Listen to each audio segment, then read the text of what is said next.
Here's the Beats Pill speaker, the 2024 version. I'm going to show you how to pair and connect these directly to an Android phone. The Android phone that I'm using is a Samsung Galaxy S10 Plus. So the first thing is, let's put this in the pairing mode, okay? And we'll know it's in pairing mode when the light over here is blinking white fast. White, white, white, white, white. Okay, so these are currently off. Power button is here. Let me turn on, press and hold for about 3 seconds. It's on. Now, if yours is rapidly blinking white right now, then you're already in pairing mode. Mine is not. I get a solid white light. That's because I think I'm connected to one of my other phones.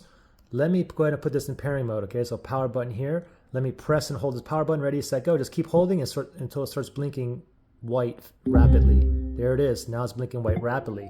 Now, you see this over here that popped up. So if this pops up on your Android phone, you can go ahead and connect that way. If not, don't worry about it. All you have to do is just go to your settings, then you want to go to your Bluetooth settings, okay? I'll go with connections here, and Bluetooth is right there. Make sure Bluetooth is toggled on, okay? Now we're still in pairing mode. It's a rapid blinking white light. Go all the way to the bottom or under available devices, and there it is right there, Beats Pill. So I'll tap on that right there.